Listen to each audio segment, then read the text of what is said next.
Hello, Anne. I hope I'm not interrupting your dinner or anything. Do you have a little time to talk? Oh, hi, Dad. We just finished dinner. Just sitting around watching TV. What's the matter? Can I help you with something? I hope it's nothing serious. No, nothing like that. I just wanted to know what you're doing tomorrow. You and David are going to be home, aren't you? It's Friday, and I thought maybe you guys might be home. Yeah, David's back for a meeting at the head office on Monday, so he's returned today to spend the weekend together. As you know, he's assigned to the East Coast office until that project gets off the ground, so he wanted to relax at home for a change. He's scheduled back east on Tuesday. I sort of wanted to see my son, too. Would it be a bother if I stopped in tomorrow? I know you want to spend time with him, but just for a little while, perhaps? Do you plan to come alone? I mean, I just want to know because I would need to prepare lunch. Yeah, that's thoughtful of you. Thank you. And you know, David hates it when his mother gets too possessive and starts doting over him. She tends to do that. To be honest, David called me and made me a promise not to tell her that he was returning. Right. We were just talking about that, as a matter of fact.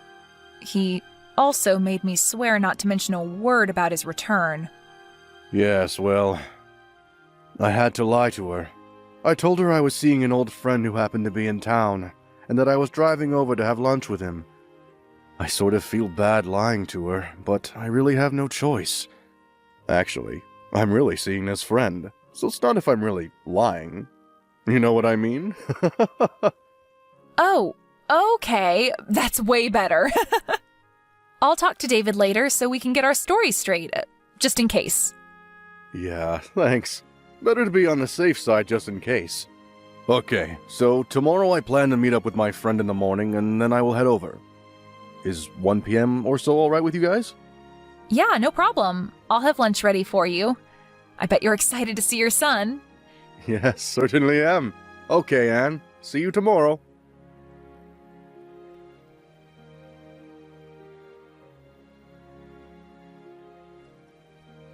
Hello, Anne. Are you there?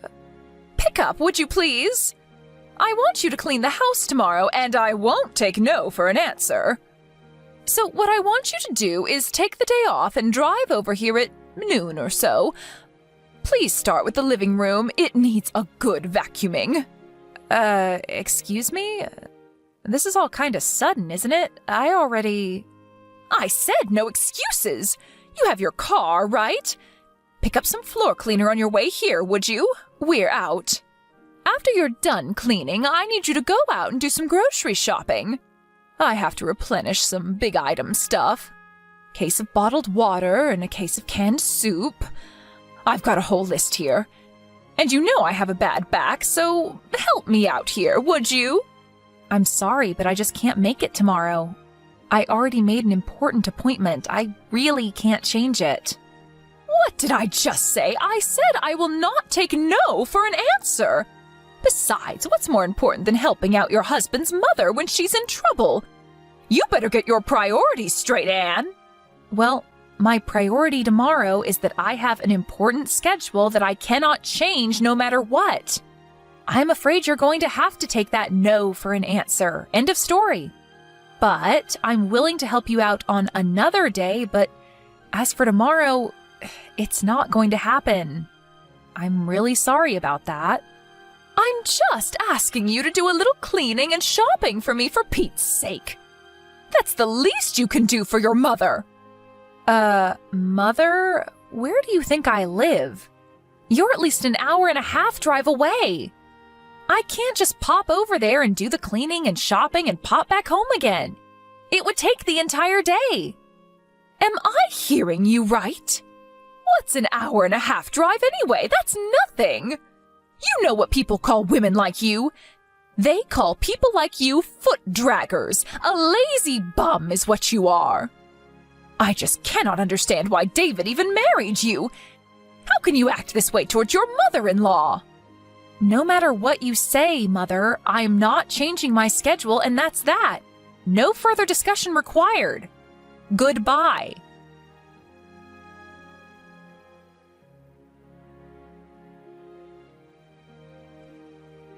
Anne, good morning. How are you? I'm fine, Dad. How about you? Yeah, not too bad. Just finished meeting with my friend. I'm on my way there now. I should get there in about 20 minutes. No change of plans, I hope? No changes. Just be careful driving over here. The traffic seems a bit heavy today. No need to pick up anything on the way. We're all set for lunch.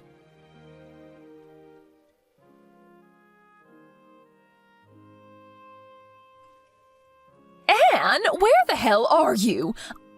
I thought you would be cleaning the living room about now.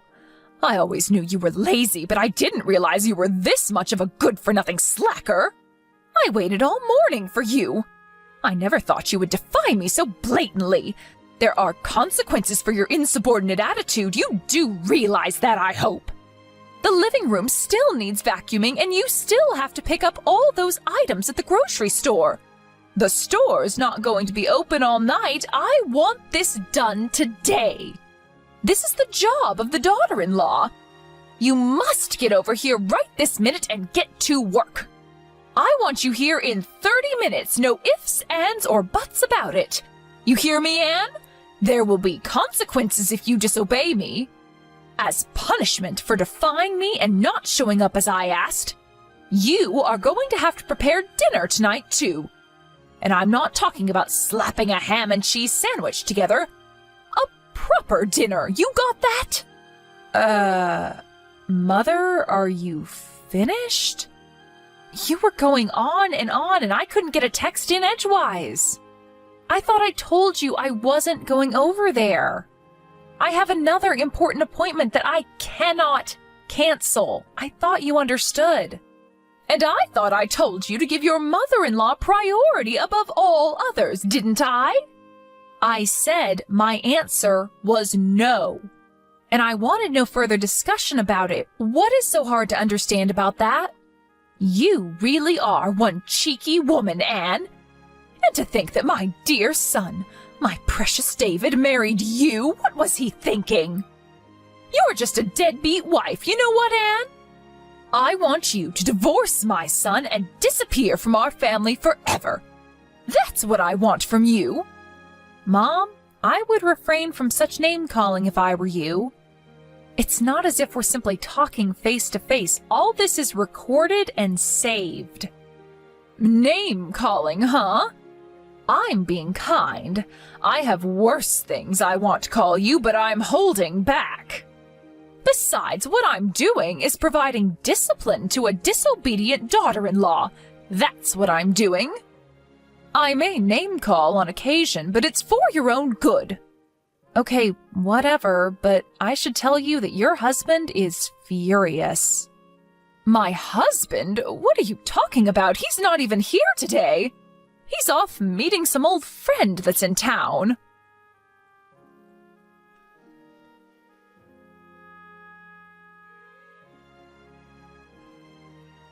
Caroline, what is wrong with... What is this all about, for God's sake?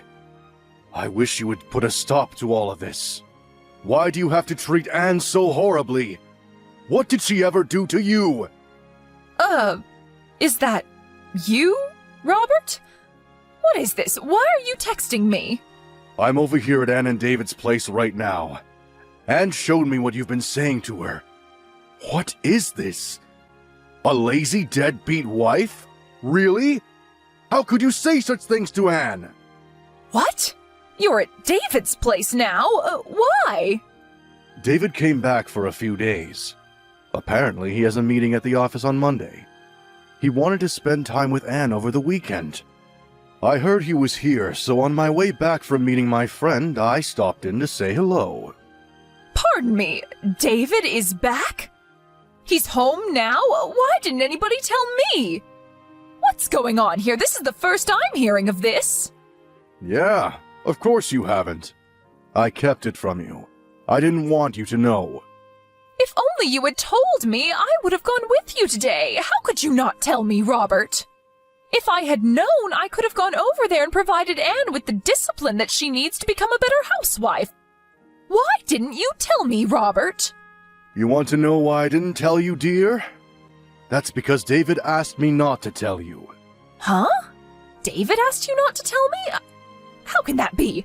Why would he do a thing like that? You really don't get it, do you, Caroline? Don't you see what you're doing? Get what? What are you talking about? What do I not get, Robert? It's the fact that David is keeping his distance from you. He's avoiding having to deal with you. Keeping his distance? Did he say that? That he wants to avoid dealing with me, but why? I don't believe you, Robert. Why would my dear son want to avoid me, his own mother? I brought him up. I adored and doted on him since he was just a baby. I devoted my life to my son. How could such dedication and love not get through to him? How could he not feel the love I feel toward him? That's exactly what he finds intolerable. That fanatical devotion you have towards him. But is it really love? Isn't it just arrogance? A form of narcissism? I really wish you would wake up and smell the coffee. How dare you say that to me, Robert? How about you? What have you done? Tell me, Robert, as a father, what have you done for David that was so great? Did you shower him with love like I have all these years? As David's father, I think I've done what's necessary. I know that I'm always here for him when he needs me, and I would do anything for him if asked. Pardon me, that's all? That you're there for him? I could say the same. Well, let me give you 2 examples of what I mean. The first example is David introduced me to his best friend, an old classmate of his from college. Excuse me, his best friend? What's that have to do with anything? It has everything to do with it, Caroline. His best friend, Daniel. You know Daniel, right? Wait, Daniel? Are you talking about that Daniel? He's that parentless boy, that orphan, that Daniel? I told him not to associate with him. He is not of our caliber. That's the one. You do remember him, don't you? How could he be David's best friend? You must be mistaken. You know that people like that, kids who grow up without parents, don't amount to much. Well, that Daniel that you so abhor, he's currently the CEO of a major corporation. A corporation that generates over $1 billion a year. No, that can't be. Not that orphan. He graduated from a top university all on his own. Finished at the top of his class right after he graduated. He started his own company and in no time built it to what it is today. When David first met him, he told me that I knew Daniel would go far, that he'd succeed beyond anyone's wildest dreams. And he was right. Unlike you, David has a good eye for people. He knew Daniel would make a name for himself someday. He had no doubt in his mind. That Daniel? That parentless young man? He runs a $1 billion company. He's the CEO of this company? Are you serious? And the second example. This concerns Anne, David's wife and your daughter-in-law. David introduced me to her 2 years before they even got married. He told me that he was in love with her and was seriously thinking about marrying her. He introduced Anne to you 2 years before they got married? That's right. At the time, he told me he was going to introduce you to Annie right before getting married. As I recall, it was like 2 or 3 months before, wasn't it? He was sure you'd kick up a fuss and would totally reject the marriage outright. Is that why he rejected that nice woman that I was going to introduce to him back then? It was because he was already going out with Anne? He was already planning to marry her? Is that what you're saying? That's exactly what I'm saying. And who was this woman you were going to introduce him to anyways? You know her too. It's Sandy. From when he was in high school. You remember her. Wait a second, Caroline. That's Sandy? Are you out of your mind? Why are you so shocked? I worked with her at the mall. She's so nice and very energetic and friendly. She would have been perfect for David. Did you know that their father is a company president? Sandy is much more suited for David than Anne. Wasn't her father just some company clerk or something? I never really asked her. You're forgetting one thing, Caroline. I heard that this Sandy has 3 kids, and she's not even married, for God's sake. On top of that, they aren't even sure who the father is, and you wanted David to marry this girl? But pardon me? Where did you hear that? Not only does she have 3 kids, she's been divorced twice. I heard that her parents are so fed up that they're not even talking anymore. Is that true? You're not making that up, are you? I had no idea Sandy had... Everybody knows everybody around the area. Where have you been? I'm surprised one of your lady friends weren't gossiping about it. Your discriminatory views are apparent, Caroline. You only look at things superficially. How could you say that? Are you saying that I'm prejudiced? That was not my intention. I'm so glad that David has an eye for people. He knows good people when he sees them.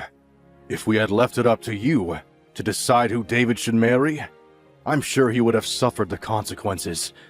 I'm glad he defied you and made his own decisions. His life would have been very different. I thought only of his happiness. I thought it was best for him, that's all. We really got off track, haven't we? I suspected that you probably had ill will towards Anne and probably call her a name or two. But this? Are you serious, Caroline? How could you call her such despicable names? Like I was saying, this was merely part of disciplining her. She'll never be a good housewife if she's not taught proper manners. Lazy deadbeat wife is going a little too far, isn't it? You come off as a hateful bully is all. David is standing right here next to me. He's in total agreement. You've gone too far, Caroline. No, this can't be. David wouldn't feel that way toward me. I'm going to head home pretty soon. You will be home, I hope? We need to sit down and talk, Caroline. We need to discuss our future. Discuss our future? What are you talking about? 10 years ago, I was forced to accept defeat because of your reaction. Your total hysteria. But this time, I've had it. There are just too many complications involved this time. I cannot ignore it any longer. Unlike 10 years ago, my mind is set. There is no one who is going to change my mind. You can become enraged all you want. Become hysterical all you want. My decision is final. Huh? What do you mean, final? Are you serious, Robert?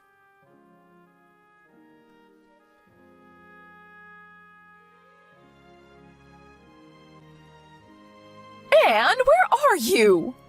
Where did you disappear to, for Pete's sake? I want you to reply right this second. This is an emergency. Where have you gone? Oh, hello, Mother. What can I do for you? You seem kinda upset. There's nobody here. Where have you disappeared to? Oh, I see what this is about. So you did go to our house. Robert was right after all. He advised us to move out as soon as possible. I was a little reluctant at first, but he was right after all. I'm glad I took his advice. My husband's advice? What are you talking about? No, Caroline. He's no longer your husband.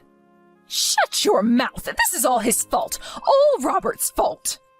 He just could not comprehend the love and consideration that I devoted to David. Unlike my husband, I was always thinking of my precious son. Always. But David will come around one day. I know it. He'll look back and understand all that I did for him. I see you have not come to grips with what you did, have you? After that harsh condemnation that Robert gave you, and you still don't understand? What more do we have to do to make you see? What do you know? You have no right to lecture me. You've only been with David for 3 or 4 years. I brought him into this world and raised him to the man he is.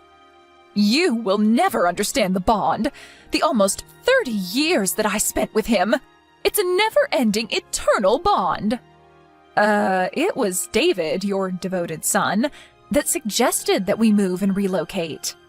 More accurately, he made the decision to take me to his current place of employment. He put in a transfer to the position back east. He wants to make it permanent, and the company agreed. You're moving there? To his current office? Seriously? What about your own job? Did you quit? No, of course not. I was permitted to work remote, so I can work from anywhere now. Very convenient, actually. I see. Well, then I will pack some things and be over there by the end of the week. I don't think so, Caroline. The address over here is not the one you were told. That was a company dorm. We found a more permanent place. What? You found a new place already? Where is this new place? I'm sorry, but I'm not permitted to divulge that information. After all, we moved in order to get away from you, so why would we tell you? You're trying to pull David and I apart! All I'm doing is obeying David's requests. As his wife, I have to obey his every command, right? Isn't that what you always told me? I can't believe that. David would never do that. You're hiding it from me. David will tell me, I'm sure of it. Okay, whatever. Think how you like. I really don't care if you believe me or not, to be honest. But if you continue to disregard David's feelings, if you continue to deny reality, I'm afraid you'll never see your son again. Pardon me? Not see my son? Not see my David ever again? There is nothing further for me to say to you, so maybe we can cut it short. What do you say? Goodbye. Wait, Anne, don't cut me off. What do you mean I won't ever see my son again? Don't you dare cut me off, Anne! You'll regret this, Anne!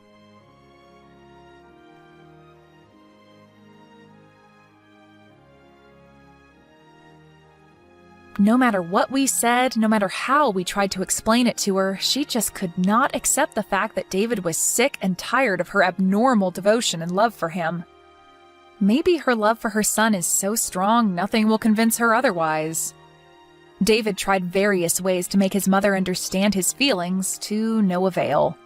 He came to me and his father for advice after countless attempts to reconcile with his mother. She was his mother, after all, and he wanted to settle the matter without breaking up the family. After his parents finally divorced, he sighed with relief, saying to me one night at the dinner table, "It's finally over." He finally seemed at peace with himself. My father-in-law was much the same way, apologizing for making us wait for so long. Maybe if he had had the courage to divorce her 10 years ago, all this might never have transpired. And I would not have endured such anguish. And what happened to Caroline, my former mother-in-law, you ask?